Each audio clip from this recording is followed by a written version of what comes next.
उस्ताद Mangu's normal behaviour changed so much. Ustad Mangu जो है उसका नॉर्मल बिहेवियर अचानक से क्यों तब्दील हो गया था, जैसे कि वो इस कदर उसका बिहेवियर चेंज हुआ कि उसने पकड़ के एक गोरे फ़ौजी की पिटाई कर दी।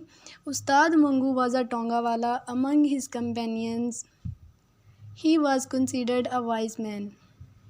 उस्ताद मंगू जो है वो टांगा वाला था और अपने दोस्तों के दरमियान अक्लमंद समझा जाता। He hated the British because they were ruling Hindustan against the will of Indians.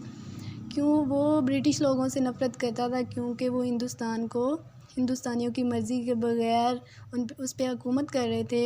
He called them Goraj women monkeys, वो उनको गोरे बोलता है और इंसान नुमा बंदर बोलता है। फारिंग देवली पर समथिंग डेड एंड रोटिंग, उसके लिए वो इस तरह से थे, इतने बुरे थे जैसे कोड़ी हो या फिर कोई गली सड़ी हुई चीज़ हो। वन डे अगोरा beat him and he could do nothing against him. एक दिन गोरा जो है वो मंगू को मारता है और लेकिन तब वो कुछ भी नहीं कर सकता। He very much wishes that the British should leave India, उसकी ये बहुत ज़्यादा ख्वाहिश है कि जो ब्रिटिश हैं वो इंडिया को छोड़ दें, चले जाएं। Are the Indians should be given more rights, या फिर इंडियंस जो हैं लोकल इंडियंस उनको राइट्स दिए जाएं, उनके हकूक़ दिए जाएं।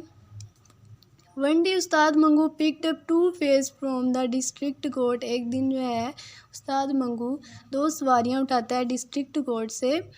ही gathered from their conversation that there was going to be a new act for India, उनकी जो आपस में गुफ्तगू होती है उससे मंगू अंदाज़ा लगाता है या उसको मालूम होता है this act was to be कि इंडिया के लिए एक नया एक्ट बनने जा रहा है। This act was to be enforce with effect from the 1 April 1935, और ये जो एक्ट है इसको 1935 की 1 अप्रैल को लागू किया जाएगा।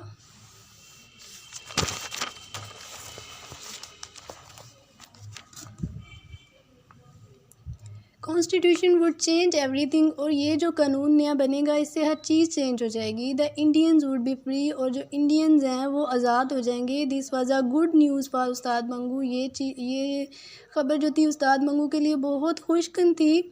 हिज नॉर्मल बिहेवियर चेंज्ड, इसलिए उसका जो नॉर्मल बिहेवियर था वो इतना ज़्यादा तब्दील हो गया था। Usually he was sad and frustrated, आम तौर पे वो बहुत अफसरदा और परेशान रहता था, मतलब कि मुल्क के हालात की वजह से।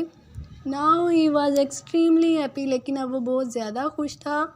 He did not whip his horse, यहाँ तक कि वो अपने घोड़े को भी नहीं कोड़े मारता।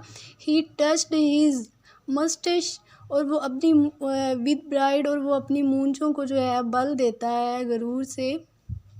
He was so affectionate to his horse that he called it his son, वो अपने घोड़े से इतना प्यार करता है कि उसको अपना बेटा कहता है। So it was a hope of freedom from the clutches of the British that changed Mangu भी so much। तो ये आज़ादी की उम्मीद ही थी, आज़ादी ब्रिटिश लोगों से आज़ादी की उम्मीद ही थी कि मंगू जो था उसका बिहेवियर इतना ज़्यादा चेंज हो जाता है, वो इतना ज़्यादा एक्साइटेड हो जाता है और खुश हो जाता है। ओके डियर, अल्लाह हाफिज़।